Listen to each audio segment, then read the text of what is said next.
Vous êtes devenu le tout premier chef de l'exécutif de la RAS de Hong Kong et pour cette raison, vous occuperez toujours une place particulière au sein d'un pan unique de l'histoire mondiale. Quelle était votre vision à l'époque, en 1997, et jusqu'à quel point l'avez-vous accompli?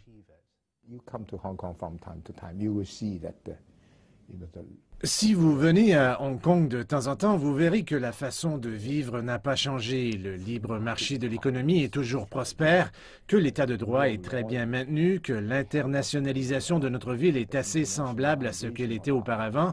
Le mode de vie n'a pas changé, alors le mode un pays, deux systèmes fonctionne vraiment bien.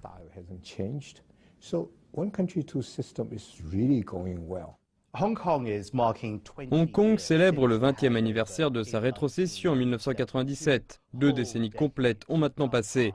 Est-ce que cela vous paraît avoir été aussi long? Chaque journée passe tellement vite. Quand Hong Kong a été rendu à la Chine, notre économie composait 16% de l'économie chinoise en des termes de PIB. Maintenant, elle a baissé à 3% seulement.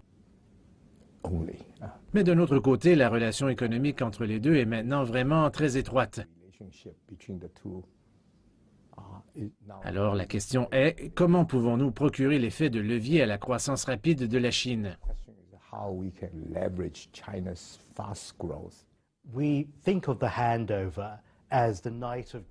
Nous voyons la rétrocession comme étant la passation qui s'est produite dans la nuit du 30 juin au petit matin du 1er juillet. Mais en réalité, il y a eu plusieurs années de négociations complexes. Quels étaient les obstacles les plus difficiles que les négociateurs ont eu à surmonter? One country, two system has never been tried before, okay? So therefore Un pays, deux systèmes n'avait jamais été essayé auparavant, donc par conséquent, il était clair que les négociations entre ces deux pays allaient être difficiles. Mais M. Deng Xiaoping cherchait comment ramener la souveraineté à la Chine de manière pacifique et aussi, il voulait s'assurer que la population de Hong Kong pourrait continuer après coup d'y vivre confortablement sans qu'il n'y ait trop de changements. C'est pourquoi il a de manière ingénieuse divisé ce système en un pays, deux systèmes.